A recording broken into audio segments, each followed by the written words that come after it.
The moderator, already at the lectern, no surprise there, is Marion McDonald.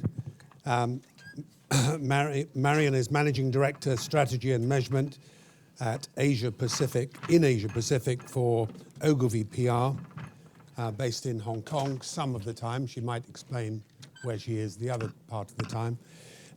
We're also joined by Chris Foster, Vice President Booz Allen Hamilton, based in Washington, D.C. Michael Ziavani, on your extreme right as you look, CEO of Precise Value from Sydney, Australia, who's kindly stepped in to replace Francois Nicolon, who unfortunately had to drop out because of urgent business. And on the left, from New York, David Rockland, Ketchum partner and chairman of AMEC. So an international panel. That's my point in rather labouring where they're all based. Marion, you can explain why this is different, please, and what you want of the panel and of the audience. Certainly. Thank you, Barry. I took Alex's advice, and it's time to get a little dirty, folks, isn't it? We've been too nice, too straight this morning, so let's mix it up a little bit and hopefully bring in some gezelligheid. Was that the word from this morning? Yeah, it was something close to that. Although I heard that involved family. This session is not going to involve family. So why are you at a session called When Harry Met Sally? Why this film reference to a great classic film of 25 years ago? Well, this film had three great themes that we thought was very relevant to this panel, and our team here are going to help me bring that to life in their own opinions on what we're talking about.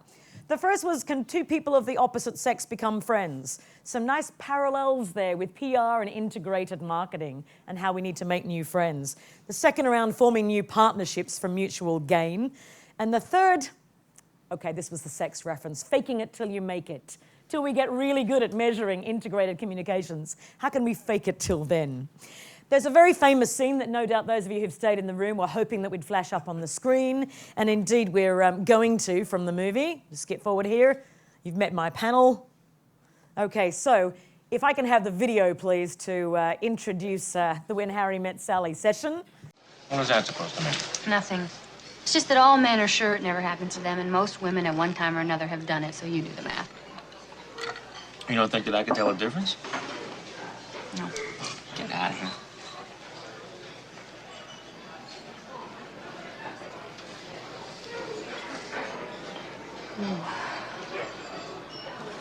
Oh. Ooh.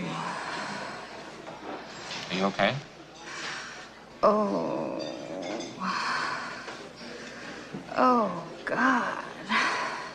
Ooh. Oh, God. Oh. Oh. Oh. Oh, God. Oh, yeah, right there. Oh. Oh. Oh. Oh. Oh, God. Oh. Yes. Yes. Yes. Yes. Yes. Yes. Oh. Oh, yes. Yes. Yes. Oh. Yes. Yes. Yes. Yes. Yes. Yes. Oh. Oh. Oh. Oh, God.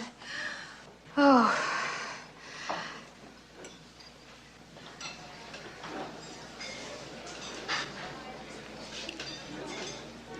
I'll have what she's having. It's too bad Alex had to leave us. I think he would have enjoyed that part of the session indeed.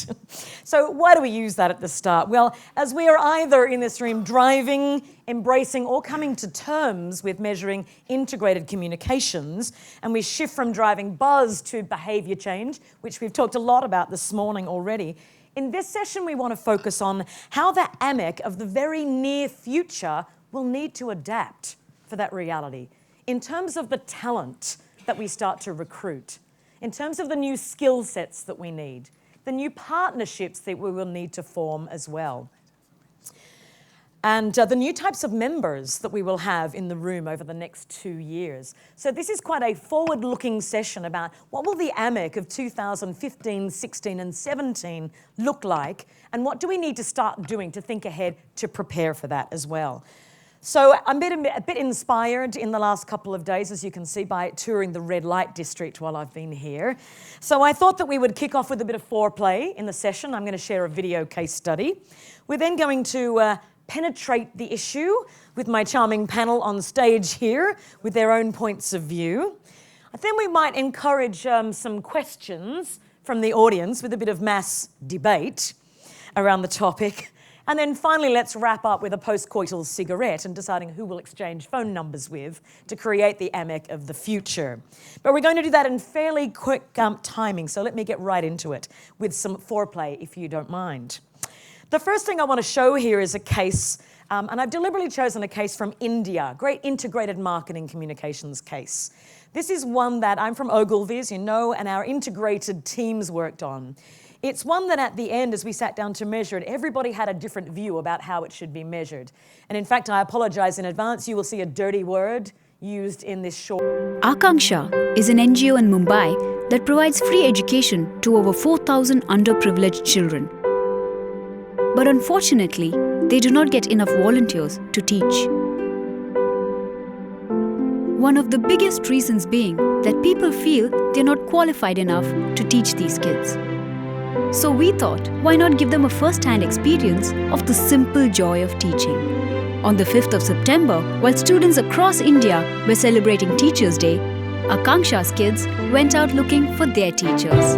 Armed with a few benches and a blackboard, they set up classrooms across the city, at airports, shopping malls, promenades, and other public places. Passers-by were invited to come forward and teach. Some took English classes. Some taught history. Others taught math. Very good beginning because I can see people stopping and taking classes. The kids learnt about planes. They also learned how to dance. And new languages too. Even celebrities turned teachers. Teaching is a very noble profession. Unfortunately, with the commercialism that hits everything, it seems to be becoming something highly commercial. Everybody who comes out of the departure lounge is actually a teacher. People across the venues shared their experience. Even prominent personalities like Shashi Tharoor tweeted and helped spread the message further. Even MTV joined in, and Big FM invited us to hold live classrooms on air. The activity helped Akanksha get 4 times the number of applications targeted. Mumbai turned into a classroom on Teachers' Day. And now, many cities around the world are planning to do the same. Wow. It's not so difficult to become a teacher, you can do it. Okay, so you saw the dirty word at the end there. Of course, they went and measured the amount of coverage they got in ad value, which I tried to ask them to rip out of the case, but of course things change a little slower in India in some respects, as many of you would probably know working across that market. What kinds of measures do you think, just as an audience, without needing to grab a microphone, just shout out some, would have been most relevant, most important, most helpful to that case? Exactly, thank you. Teacher applications. How many teachers applied? Which they did very well. They had a target of 150 teachers across a 2-day event. They got 600 new teachers applied. What else?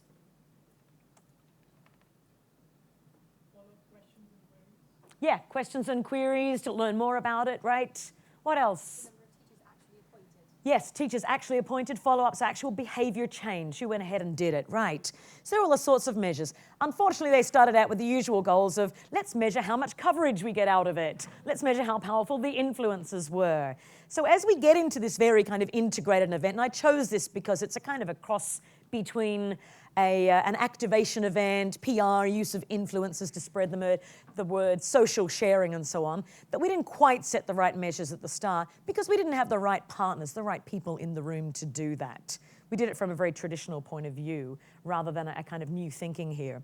So moving on from that case, that was our little bit of foreplay, but I wanted to show particularly how this impacts in a developing market, because a lot of people have said to me as we talk about this topic, this is all very well for sophisticated markets like the UK, like Europe, like Australia, where I originally come from, or the US, but that's not what's going on in the developing world. Actually, what is going on in the developing world, and I spent a lot of time in China and more recently in Myanmar, is an opportunity to impact that very early on, and some quite sophisticated measurement happening right now around integrated campaigns.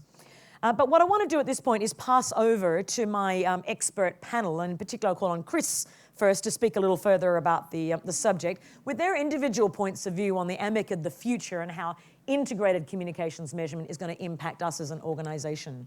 So I'll pass to Chris, then Michael, and David to wrap it up here. Great. Thank you so much. I appreciate it. And I'll tell you, there's nothing like a video for Harry Met Sally to wake the audience up a bit here. So I'm glad to see everyone alert and attentive. I want to make two comments. Marion, you asked two key questions. One is, what are we going to need in the future relative to AMIC? And then what am I hearing from my clients? And then for those who don't know, I work for a management consulting firm. Booz Allen Hamilton. So I'm not with a PR agency or measurement firm, but you'll learn over the course of the day why I pay attention to AMIC and why I'm so involved. The first is I want to start with what I feel like the AMIC of the future is going to need and what this conference should represent. I think given some of the changes we're seeing in the industry, given the transformation, a big focus, as you've all heard, on data, getting more value from data, and really trying to bore down in a meaningful way in the area of measurement. I think we're probably going to look at a few things. I would hope to see computer scientists in the room. I'd hope to see, no kidding, analytics experts, analytics professionals in the room. I'd hope to see more management consulting firms represented across the table. I'd also love to see more design thinkers. Design thinking is a discipline that we adopt in management consulting that really looks far beyond traditional metrics and looks at more ethnographic data that I believe should inform a lot of our communication engagement. And I think if we start to embrace, the problems we're talking about today, these are not just communications problems. These are not just PR problems. These are issues around how information moves and and based on how information moves, how consumers and stakeholders interact with content. This is a problem around brands and how we experience brands. So there are multiple dynamics at the table. So if we continue to look at this problem of measurement in a silo around what we know, we will continue to be here having the exact same conversation, not just next year, but in the next 5 years. So I sort of challenge all of us to sort of step outside of our comfort zone, invite different thinking to the discussion. I said a scientist is going to approach the issue of measurement very different than a more creative communication person. I think that's what we need. We need a different lens through this. The second question you asked, Marion, is what am I hearing from our clients? I am hearing more and more often, I'm certainly getting more demands for not the impact of the communication programs, but looking across the spectrum. I don't want to steal my thunder from this afternoon. Looking across all my programs and initiatives, what am I getting for it? Most Fortune 100 companies are spending hundreds, in some cases, hundreds of millions of dollars a year, or hundreds of millions of euros, or whatever you want to call it, a year, on multiple marketing, advertising, CSR, citizenship, philanthropy programs. You can no longer sort of analyze these in a vacuum. So they're asking me, what am I getting for that? And it's not enough to say, trust me, it's not enough to say, to be honest with you, as much as I love velocity and health of voice and sentiment, and I think some of that is important, but we need to drive towards answering that question. And so I'll share some perspective on that, but we're getting much more of that, quite frankly, I'd say, from our clients around what we're getting for it. Terrific. Thank you, Chris. We can pass over to Michael. Thanks, Chris. And it's a lovely segue to a couple of slides I've got here too, because I just wanted to introduce a model, and My background is market research as opposed to measurement. My last 10, 15 years has been in measurement and evaluation. But when working as a young analyst, marketing analyst for Microsoft starting the market research function, a lot of this integration concept Chris has spoken about was at play back in those days. And so I wanted to take you back to a period and fast forward now to where the future could go. Introduce a bit of a model. I'm going to skip over this slide and go straight into a model here, which is one around visualising integrated communication, how we can see that the planning and strategy bubble at the bottom of the screen here works up through an evaluation protocol, if you like, to give structure to a communications layer where outputs are being transmitted, which then distills up to a brand layer and distills up to business value. And I really wanted to capture a lot of that thinking in a visual architect, if you like, or artifact that you can hang on to and look and see how this works. And let's separate some of those layers. Hopefully this starts to show the kind of the landscape Chris spoke about and the need to expansively integrate the evaluation process. So let's pull out that comms layer and see each of these little bubbles, these communication elements, be it PR, advertising, whatever it is, transmitting out to a centre there where it is indeed entirely possible to have an integrated comms evaluation, some metrics there which pull that together and allow you to see across all of the audiences what's happening. So there's not two audiences. There's not an audience that receives advertising and a second audience that receives PR. And I think this is the stumbling block between the industry moving forward and being able to sit at the marketing table and argue with marketing directors and get the share of budget that you really deserve. So if I now move to that brand layer and I bring in a classic brand cycle, this is what PRs tend to be scared of. This is brand. This is the technical definition of brand. This is what we measure in market research in a brand health tracker. And the lowest point there, 6 o'clock point, is in fact the point of behaviour change or action. Whether it's purchase or whether it's not dropping a cigarette butt or it's not driving fast or some aspect of behaviour change, there are preceding steps which can be measured and there are steps afterwards that also can be measured. So my point to this is that the conduit, if you will, the bridge across from where the evaluation land sits across into the area of brand value is in fact these brand attributes. And that in turn distills up to a level of business value, be that shareholder value, be that trust, cost per acquisition, whatever it is that you may measure that on. So I wanted to sort of give you an insight into the fact that this can come together. You're welcome to use that model. It's Creative Commons license. And it can come together in a view of what will no doubt be spoken about in the conference of market mix modelling. We're able to put a dollar value on each of those elements. And you can see in this example where PR is dramatically higher value in terms of return on investment than those other aspects of sponsorship or advertising and so on. So I think the implications for AMEC are quite significant across this. I think that it's a really good opportunity to arrange a marriage with marketing, and I think the PRs are very well qualified to do that. There's a research capability required, they'll need to be invited to the wedding, and the brand can be the entertainment because Amex is the dance coach for the Wolves. Thank you so much, Mike. If I can pass over to David for his views as well on the subject. Great, thank you. You know, this summit is about moving from measurement to insights. So what I'd like to do with you is share with you a case study or tell you a story about moving from measurement to insights, and then in the process of that, tell you who else was in the room. Because to your point, Marion, who's going to be in this room 5 years, let's say, from now? So the client problem, the client is Midori. It's a melon liqueur made by a company called Suntory in Japan. And its sales were declining, okay? In addition, its media results were also going very badly, and all their brand health metrics done by a KPI tracking, key performance indicator survey, also declining. So from a measurement perspective, we knew whether it was outputs, outcomes, or business results, this was a brand in trouble. The start of solving that problem, so what do you do about it? The start of it was qualitative research for the most part.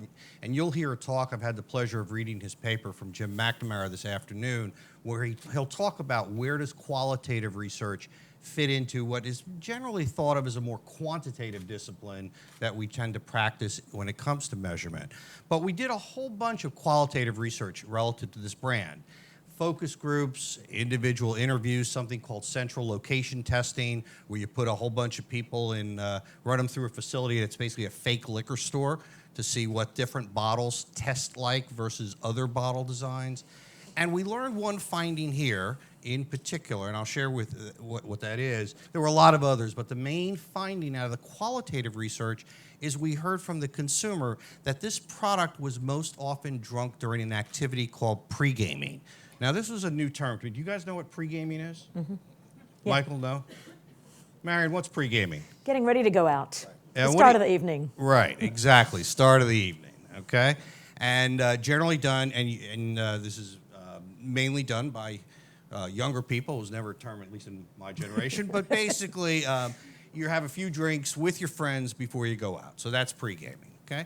The second piece was a quantitative piece of research, which was taking their brand health tracker survey and predicting what brand attributes move you from consideration to purchase, okay? Or move you, if you will, through the purchase funnel. And we found the three things that sit in the middle of this chart is that irrespective of where you were in the purchase funnel, these three things always matter the most, okay? And so now we had two findings. And the two findings, if you will, and I'm distilling this down tremendously, but in telling you the story, from qualitative, it was about pre-gaming. From the KPI tracking survey and the logistical regressions that were done from it, we knew this was about happy times with friends, okay, which is a lot about what pre-gaming is. What this resulted in was this shift in their advertising and all their communications, okay? It went from a nightclub scene with Kim Kardashian to being with your friends at the start of the evening. So what's the insight here? If you will, the research says pre-gaming happy. The insight is, what is pre-gaming? It's all about anticipating the evening, getting excited about going out. The strategy that resulted was basically own the start of the evening, and then the creative treatment you see here is called Green Light the Night. Sales, media results, every KPI measure has now gone up in every single one of their markets by this particular switch. So I wanted to tell you that story because it sort of sets up an answer to your question. So who was in the room when this story played out? There were certainly measurement people, okay? There were certainly survey people who were beginning to see, in the form of GfK and Braun Research, for example, be in this room literally right now. But you also had people who understand how to do logistical regression, so heavy analytics. But at the same time, there were data visualization people who could take this and turn it and help tell the story. And sitting next to them, the people who design the advertising, make the bottle for Midori, and actually build the product itself. We change the design, we change how it tastes, basically. So the point is, there's another scene from this movie that my friend Marnie here told me about, which we all focus on the scene that Marion showed us, but there's a different scene, and in the other scene, Sally orders, I guess it's lunch, right? And she's ordering lunch, and her order becomes highly customized, right? If you have apple pie, then I want ice cream on it, but only if it's heated. If you don't heat it, it just goes on and on. It's hilarious. Not as sexy as the scene we just saw here. But the point of that scene is around customization. In other words, I think of AMEC in the future of being a very customized organization in the sense that we kind of need like everyone in the room, because solutions for clients will increasingly become customized by mixes from data visualization to heavy up analytics to media monitoring, media measurement, and then survey research as well. So back to you. Terrific. Thank you so much. Alex, I'm sorry that you missed briefly at the start of the session. We've finished the foreplay. We just penetrated the issue. And now we're going to get into some mass debate on the topic, and that is inviting some questions from the audience. I do, however, have a consolation prize for you, a can of Climax. This was found in the fridge outside the meetings rooms yesterday. Only in this country. I love it. So please accept your Climax from me. Thank you. Not at all. That was a photo moment, wasn't it? Could we have a photo of our Climax together? Where's our photographer? Here we go. I've now had a Climax. Thank you so much. It was a pleasure for me too. Oh, great. But overall too quickly, as in the movie. So What I want to do is invite some questions from you now. I have two that already have come in and Twitter to us in advance. The first I will just ask straight out is from Meenu Harder at Amazon in India, who wanted to know what stakeholders do we need to be talking to when we're getting into this area of talking about integrated communications measurement and the future of our organisation as it relates to that. David, I think you've touched on this quite a bit in your case presentation already. So do you perhaps just want to wrap up and summarise who we're talking to here? Yeah, I think the concept of stakeholders is so broad that, you know, you can begin to just list them and wind up with lists of, I don't know, 50 different types of folks. I mean, I guess if I always had to pick two stakeholders that are the most important all the time to pay attention to, would be your customer or your consumer, and then your employee. And the alignment, if you will, of the brand or the product between, if you will, from the inside to the outside, from the employee to the consumer, to me, are the stakeholders that kind of matter the most, and in many respects, you can't be successful if you don't have that. Thank you. Great. Questions from the audience, from the room. I wonder, with the Midori example or any other examples that the panel knows of, how we negotiate the line between the really elegant simplicity of those insights, for instance, about Midori, and you know, the richness and complexity of all the things that we can know. I mean, this example was great because it really seemed like it flowed toward a simple story. But how can we as a discipline, or how have you, in your experience, told stories that were not simple to tell, or synthesized insights that were not sharp and clear and crisp? I mean, what is it about that skill? Any one of the three panelists would be. Yeah, it would be can great. I just have a sort of comment, and I really appreciate the question, because oftentimes I think there is a desire for us to sort of have all the answers to the questions that our clients ask. And quite frankly, we don't. And it's difficult to acknowledge. And I feel like we're sort of using the data and insights framework. I think the framework is wrong. I think we're looking at this wrong way from the analytics standpoint. I feel like oftentimes we use data to try to get answers to questions, right? We dream up a hypothesis or come to a hypothesis in a conference room, and we want to go out there and either confirm or deny. So the way we look at this from the Booz Allen standpoint is I want to use data to figure out what types of questions I should be asking. And if you can get your clients around that, and you can come at that together, it empowers, and you move away from this place of monitoring, and you go to this place of listening. And if you can get to this place of listening, you can come at answers and solutions to really tough problems together with your client, which ultimately you want to do. So I'd sort of think about it from that perspective. And there's certainly the benefit to having a point of view or hypothesis, but we need to stop searching and start listening with intent. And I bet you find so much more, especially over time, when you do that. I don't want to dominate this conversation, but it's really interesting because internally, inside of our agency, and I think other organizations might experience this, there is the desire for insight as product delivery, insight as a noun rather than being insightful as an adjective, right? And I wonder if you guys run into that, or how we overcome that as a research and measurement discipline. And that's the last thing I have. You just sort of decide to overcome it. Right. Because I think you're right. I mean, I don't think you have to ask permission to do that. I think you need that needs to be your that's a differentiator, quite frankly, for you. That's your orientation of how you go to market. But it's our internal clients, it's our colleagues. Do people not experience this? Yeah, I think, Craig, you're making a really good point, and I think a lot of us agencies struggle with this. To allude to something Dave Sine said this morning, he was saying in 1984 when he joined Fleischmann, if they got an RFP, the first thing they had was a brainstorm. I think that's true for 2014 too. We have in all our agencies a whole cadre of creative people who jump to creative. We then have research people in various shapes and sizes in our agency, and we all jump to we need to do research first. I think the magic that has to happen, and we struggle with it, I'll be very honest with you, although we work very hard at it, is get the research and the creative people in the room at the same time, looking at the RFP from the client through their respective left brain and right brain lenses, And I think those are the barriers that internal to an agency we have to break down to make work. So in the spirit of I agree with you. And having been in an agency, I do know, that's how you start. So I would try to learn something, if there's anything to learn from the consulting firms. The very first thing we do when we get an RFP is listen. We go out and try to figure out, because I think, I don't know, Dave said it this morning or someone said it, you get a brief from the client, it's from their point of view.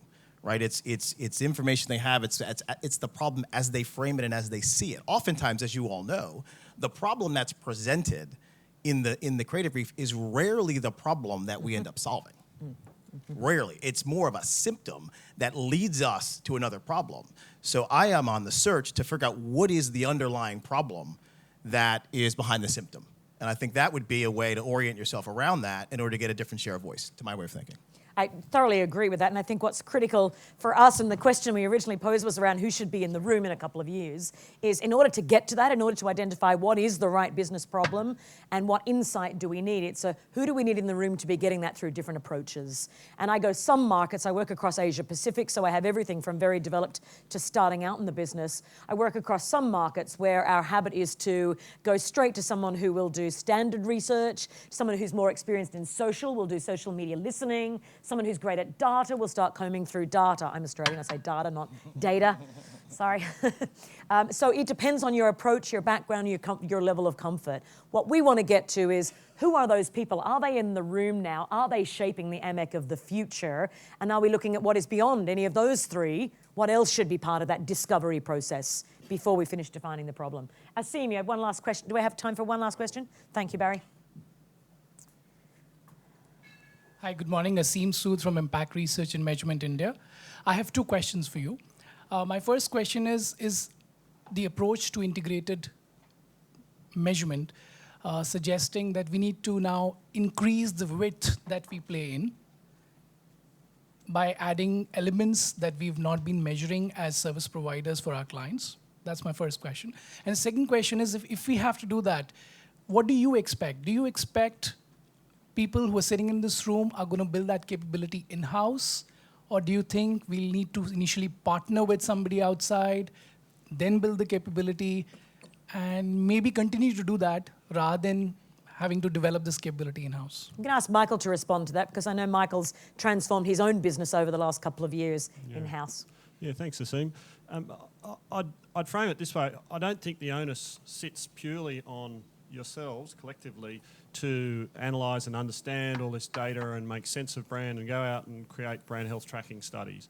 What I think is the right solution is to infiltrate, if you like, the brand sanctum of your client, which tends to have its centroid closer to the marketing area.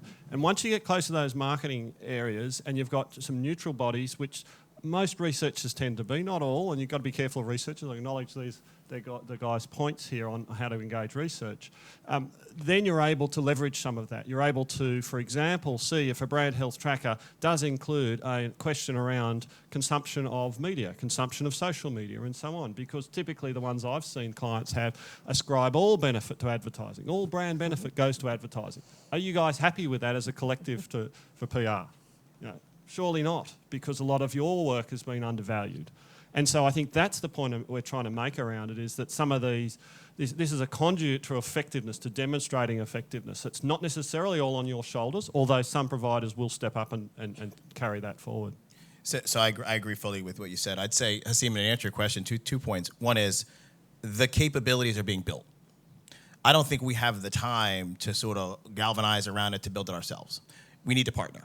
Because if you look at the role that folks like IBM and Salesforce and Booz Allen and McKinsey are playing in this space, there's IBM does not aspire to be a media house, nor do they aspire to be a PR firm. They aspire to be the best analytics company on the planet, right? So, and they probably have extraordinary capabilities. So there's a lot of room to partner. I think we're making the lake a lot bigger. And there are a lot of companies that are playing in this space. So, and we're accelerating the pace of change. And we're setting the pace of change. And I think AMEC's opportunity is to grab it and partner and bring the inherent assets and the historical value that we have to the table in different ways. Thank you very much. Thank you, gentlemen. I'm getting the signal from Barry that there is no time for afterplay, but that's okay. I'm Australian. I'm used to that. But thank you very much for the session. I encourage you to go and smoke a cigarette with new potential partners.